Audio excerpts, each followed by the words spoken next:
मंत्र में ईश्वर के गुणों की चर्चा चल रही थी। आगे जो गुण बताए हैं उनमें बताया है, हे अज,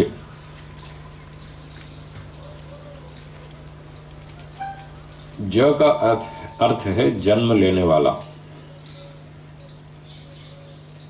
और आरंभ में अ लगा देने से इसका निषेध हो जाएगा। इसका अर्थ होगा कि जन्म न लेने वाला। ईश्वर अज है, कभी जन्म नहीं लेता, कभी शरीर धारण नहीं करता। सृष्टि के आरंभ से लेकर और महाभारत काल तक करोड़ों वर्षों तक वेदों का पठन पाठन प्रचार ठीक चला और लोग ईश्वर को निराकार स्वरूप में बिना जन्म लेने वाला, अवतार न लेने वाला ठीक ठीक समझते रहे। आज से लगभग 5000 वर्ष पहले जब महाभारत का युद्ध हुआ तो उसमें बहुत सारे बड़े बड़े राजा और वेदों के विद्वान मारे हुए, वो खत्म हो गए। तब से वेदों का पठन पाठन प्रचार लुप्त हो गया। बहुत थोड़े गिने चुने लोग बचे जो वेद को पढ़ते थे और ठीक तरह समझते थे। त्रैतवाद के अनुसार निराकार है ईश्वर, कभी अवतार नहीं लेता, बहुत थोड़े लोग बचे। तो उसके बाद ये सब मिथ्या परंपराएं, मिथ्या ज्ञान, मिथ्या विचार, मिथ्या प्रचार चल पड़ा कि ईश्वर समय समय पर अवतार लेता है और वो दुष्टों को दंड देने के लिए आता है। किसी ने अपनी अपनी गुहा लगाई, अटकल लगाई कि वो अपनी लीला दिखाने के लिए आता है, अपना चमत्कार दिखाने के लिए आता है। किसी ने कुछ, किसी ने कुछ। तो ये सब बातें वेदों के विरुद्ध हैं। सत्य ये है कि ईश्वर अज है, कभी जन्म नहीं लेता। उसने जन्म लिया भी नहीं और लेगा भी नहीं। उसको कोई आवश्यकता नहीं जन्म लेने की। जब हम पूछते हैं कि ईश्वर जन्म क्यों लेता है, अवतार क्यों लेता है, तो लोग वो गीता का श्लोक पढ़ देते हैं, यदा यदा ही धर्मस्य ग्लानिर्भवति भारत। जब जब धर्म की हानि होती है भगवान अवतार लेता है। क्यों लेता है? दुष्टों को दंड देने के लिए। विनाशाय च दुष्कृताम परित्राणाय साधूनाम, सज्जनों की रक्षा के लिए, दुष्टों को दंड देने के लिए ईश्वर अवतार लेता है। हम पूछते हैं कि इतने असंख्य जीव जंतु बना रखे ईश्वर ने, सांप, बिच्छू, कुत्ता, गधा, घोड़ा, बकरी, कॉकरोच, मक्खी, मच्छर, ये असंख्य प्राणी हैं इसी धरती पर। ये किसने बनाए? ईश्वर ने। ईश्वर ने इन प्राणियों को ऐसा दंड दिया, अलग अलग पशु पक्षी कीड़े मकोड़े की योनि में डाला। ये कर्मों का फल दिया या मुफ्त में बनाया है जी? कर्मों का फल दिया। तो ये जो कर्मों का फल दिया, कीड़ा मकोड़ा बना दिया, ये दुष्ट कर्मों का फल है या शुभ कर्मों का फल है जी? दुष्ट कर्मों का। जब ईश्वर इतने दुष्ट कर्म करने वालों को, अरबों खरबों असंख्य जीवों को दंड दे सकता है, जब इसने कीड़े मकोड़े बनाया ईश्वर ने, तब अवतार लेके बनाया या बिना अवतार के? जब बिना अवतार लिए करोड़ों अरबों को दंड दे सकता है, तो एक रावण को दंड नहीं दे सकता, एक कंस को दंड नहीं दे सकता बिना अवतार लिए? बोलिए हाँ या ना? दे सकता है। फिर वो तो हेतु फेल हो गया। वो तो कोई कारण रहा नहीं कि दुष्टों को दंड देने के लिए अवतार लेता है। यहाँ अरबों खरबों को दंड दे रखा है बिना अवतार लिए, तो एक को भी दे सकता है। इसलिए ये कोई उत्तर नहीं हुआ कि दुष्टों को दंड देने के लिए ईश्वर अवतार लेता है। क्योंकि लोग वेद पढ़ते नहीं और ऋषियों के ग्रंथ पढ़ते नहीं, उसको समझते नहीं, समझना चाहते भी नहीं। उसमें मेहनत करनी पड़ती है, तपस्या करनी पड़ती है और अपनी झूठ मान्यताएं छोड़नी पड़ती है। इसमें होता है कष्ट। कष्ट कोई उठाना चाहता नहीं, इसलिए झूठ परंपरा चलती रहती है।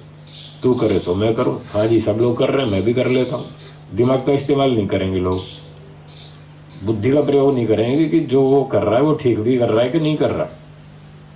इसको कहते हैं भेड़ चाल। बस भेड़ें जिस तरफ चल पड़ती हैं, आगे वाली जिस तरफ चल पड़ी पीछे वाली भी उस तरफ चलेंगी। वो दिमाग से काम नहीं लेती कि ये ठीक चल रही हैं या गलत चल रही हैं, इसका परिणाम क्या आएगा। तो ये सब भेड़ चाल है, जिसकी वजह से लोग ऐसा मानते हैं कि ईश्वर अवतार लेता है। ईश्वर को अवतार लेने की कोई आवश्यकता नहीं, उसका कोई ऐसा काम नहीं अटकता जो अवतार लेने पर ही पूरा हो, और बिना अवतार के पूरा ना होता हो, ऐसा कोई काम नहीं अटकता उसका।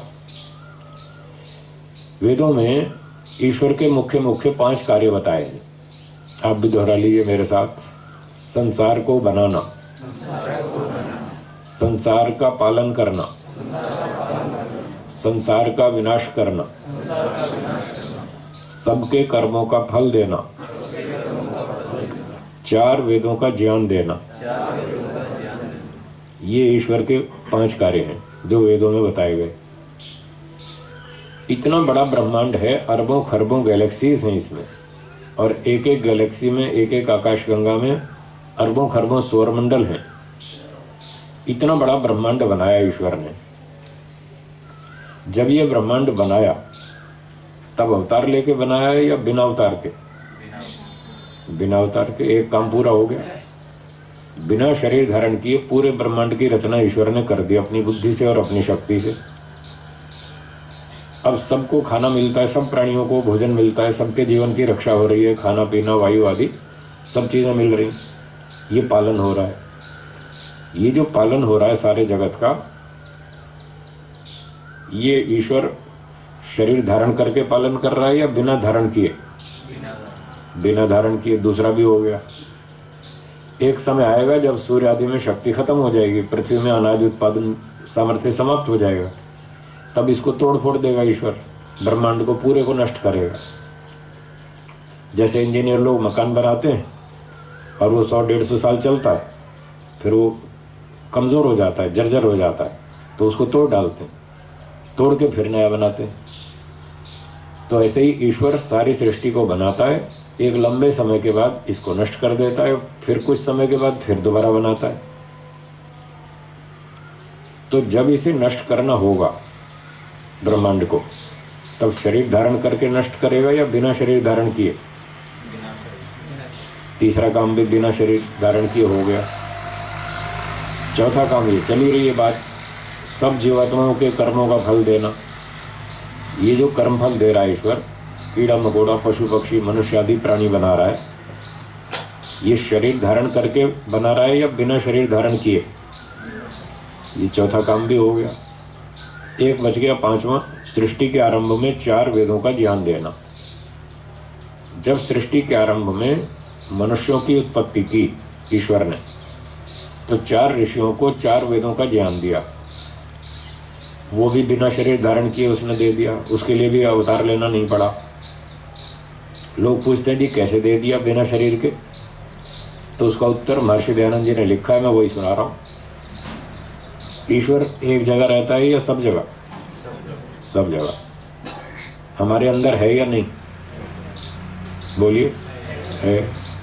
तो जिन 4 ऋषियों को ईश्वर ने 4 वेदों का ज्ञान दिया, उन ऋषियों के मन में, उनके हृदय में था या नहीं था? था।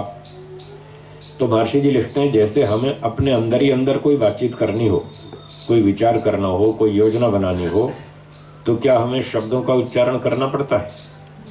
कोई ध्वनि उत्पन्न करनी पड़ती है? कुछ नहीं। न होठ चाहिए, न जबान चाहिए, न कोई साउंड चाहिए, कुछ नहीं चाहिए। अपने मन में हमें जो कुछ विचार चिंतन करना हो, वो चुपचाप अंदर अंदर हो जाता है।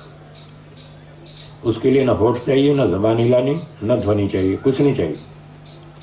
इसी उदाहरण से उन्होंने समझाया कि जब ईश्वर उन 4 ऋषियों के हृदय में था और अंदर ही अंदर उनको पढ़ाना था, तो अंदर ही अंदर पढ़ाने के लिए न तो होठ चाहिए, न शरीर चाहिए, न जबान चाहिए, न ध्वनि चाहिए, कुछ भी नहीं चाहिए।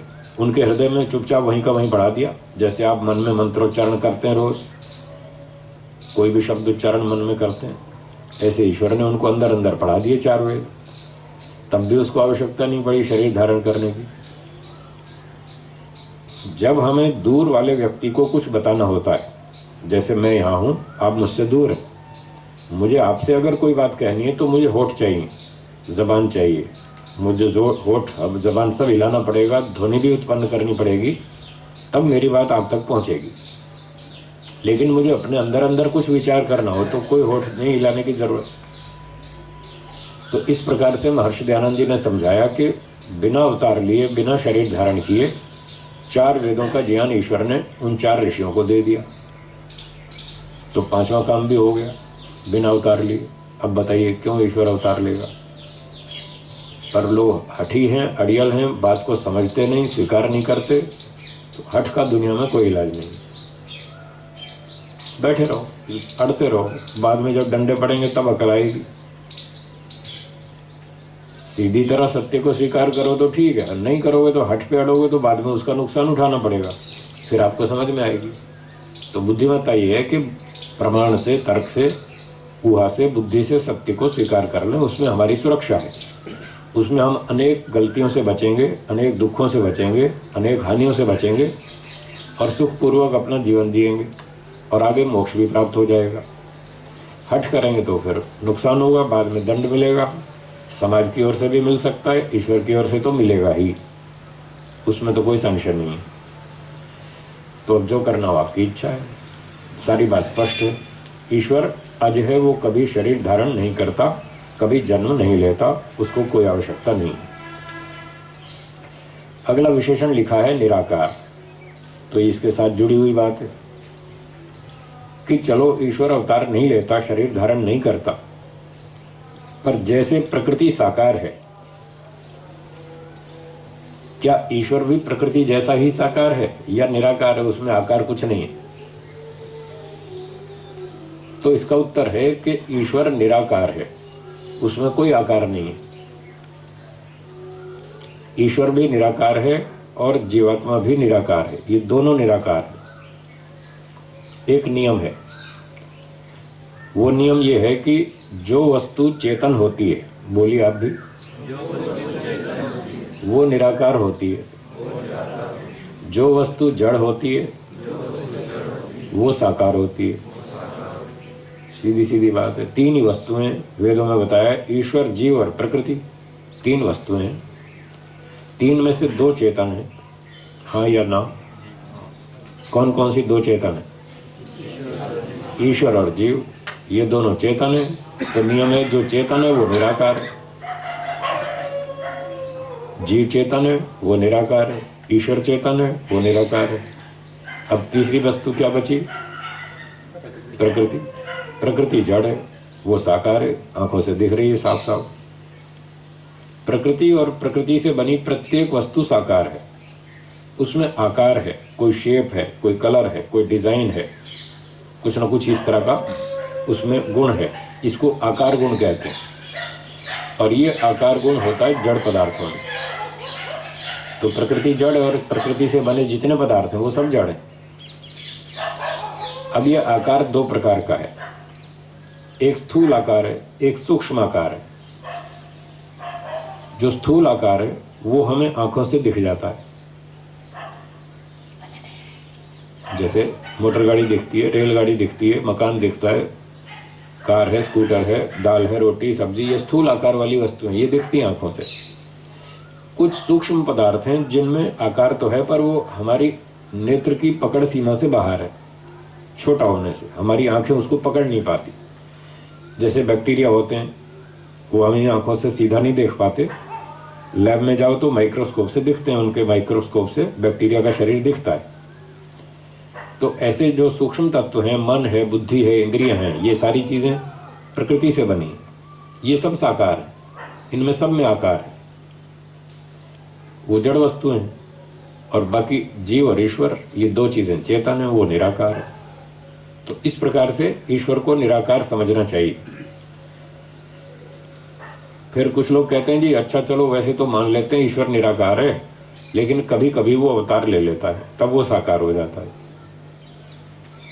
जैसे जीवात्मा जीवात्मा चेतन है, वो निराकार है या साकार है? निराकार है। जीवात्मा मूल रूप से निराकार है। जब वो शरीर धारण कर लेता है तब भी जीवात्मा तो निराकार ही रहता है, वो साकार नहीं बन जाता। आकार तो शरीर का है, हमको तो शरीर दिखता है, आत्मा कहाँ दिखता है?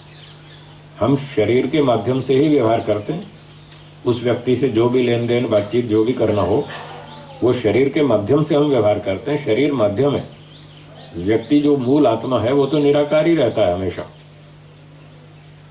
निराकार वस्तु कभी भी साकार नहीं होगी, साकार वस्तु कभी भी निराकार नहीं बनेगी, चेतन वस्तु कभी भी जड़ नहीं बनेगी और जड़ वस्तु कभी चेतन नहीं होगी। वो उसका स्वाभाविक गुण है, तो स्वाभाविक गुण किसी का छूटता नहीं।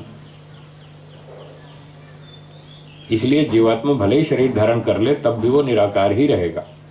बस ये है कि हम उससे व्यवहार करने में समर्थ हो जाएंगे।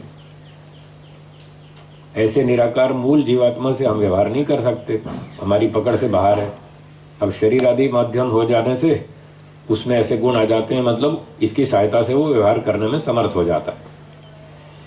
तो जो हम एक दूसरे को देख रहे हैं ये हम आत्मा को नहीं देख रहे, हम तो शरीर को देख रहे हैं और इस शरीर के माध्यम से हम एक दूसरे से व्यवहार करते हैं। तो जैसे जीवात्मा भी शरीर धारण करने पर साकार नहीं हुआ, निराकार ही रहता है। ईश्वर तो शरीर धारण भी नहीं करता, वो तो क्या साकार हो जाएगा?